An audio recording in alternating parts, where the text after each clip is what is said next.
Remove it, maybe, or maybe normalize your data, maybe, right? But yeah, I mean, these are the types of things that, we think about EDA as like, oh, let's do the charts, let's do the graphs, let's look at the statistics. But okay, well, how are you going to build on that? What's next? Right? What are you going to do?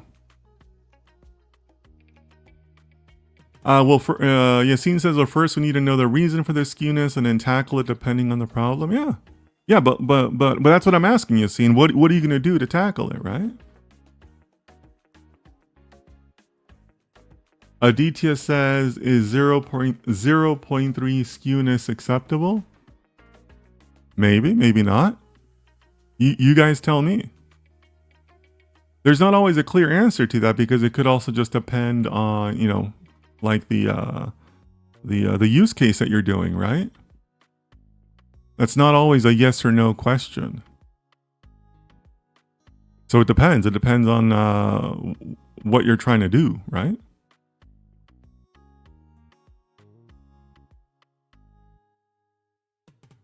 But this is much short data and it is not good, so we may standardize. Okay.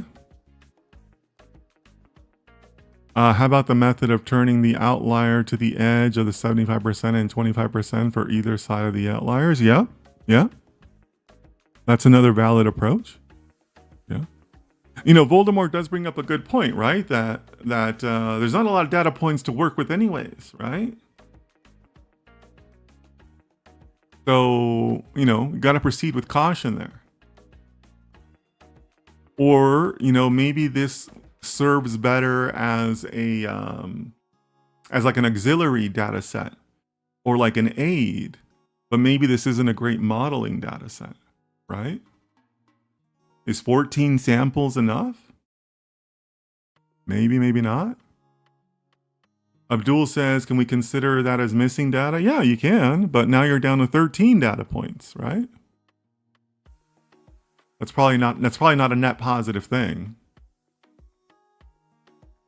I like Steele's answer, just trying to, normalize it a little bit, in that range, right? But yeah, I mean, you could drop it in missing data or whatever, but now your available data has dropped, right? 1 of 14 is what, 6%? Something like that?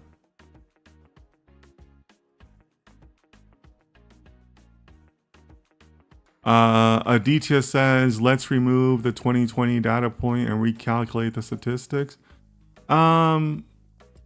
Yeah, we could do that, but that's not our only outlier, right? You still have this other 1,000 outlier, right? I mean, that one's kind of an outlier-ish, right? You got this big fat tail over there, right?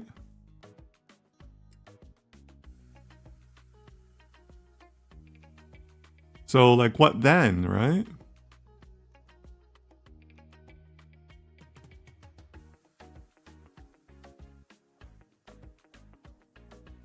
Actually, you kind of have two fat tails, right? In a way.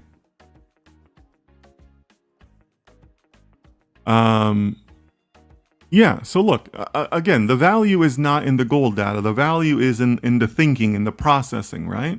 So I'm glad that all of you are on the right track in the sense of what you're going to do about it. But I do want to encourage all of you to keep that in mind, that the EDA has to mean something.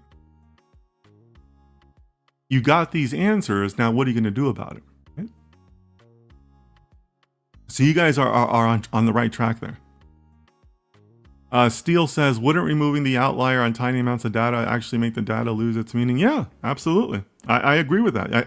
I think there's a significant risk in doing that. Sure. It's not a lot of data points, right?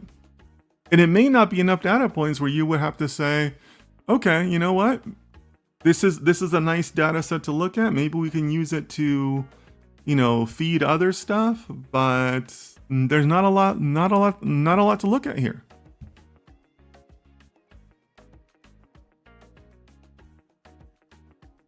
Right? Or this is also the times where you have to go back to your stakeholder and say, hey, you gave me yearly data, but can you give me quarterly data instead? That kind of smooths things out too, right? Not just for more data points, but more, in the data itself. Because we know that 2020 was bad, but really it was only bad the first part of the year, the first 2 quarters, right? After that, there was a little bit more of a, like the economics of the pandemic kind of settled down, right? So not only have you, quadrupled your data points, now you've kind of smoothed it out. So yeah, so that's another thing, right? You might have to go back and say, well, can you just give me more data, right?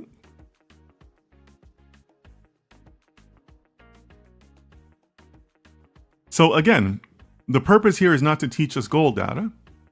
The purpose is to teach you the framework, right?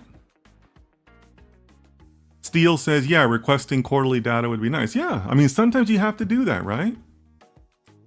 I mean, that is a really valuable skill for you as a data scientist, to know that there's just not enough there. There's not enough there. So why are you investing the time? Why are you keeping your juniors late to work on, to kind of shave the same piece of wood, right? Don't do that. Go back to your stakeholders and get more data. Find another way, right? Find the way around. Clarify and ask, right? Well, why didn't you give me quarterly data? Maybe they don't collect it on a quarterly basis. Or maybe the DBA was just too lazy to pull it, right? So yeah, these are the times, or maybe this data might be too summarized. You need it a little bit more. Maybe they have monthly data. How great would monthly data be in this scenario, right? Now you've really smoothed things out that way.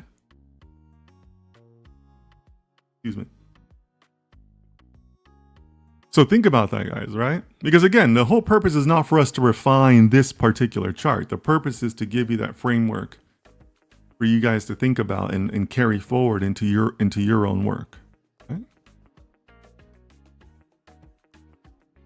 All right. So as you guys know, every good study, as I always say, every good study also ends with go forward steps, right? So as a closing exercise, let's come up with what are some of the go forward steps that we could be doing here, right? What are some of the other things we could be looking at here?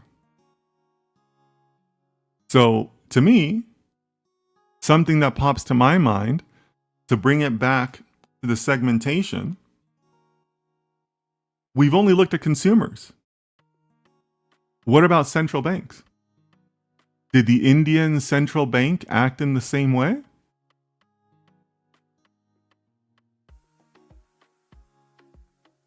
What about other countries in the region? Right? Central banks keep an eye on each other, right? What did the Pakistani central bank do during this time? What did the Pakistani consumer do during this time?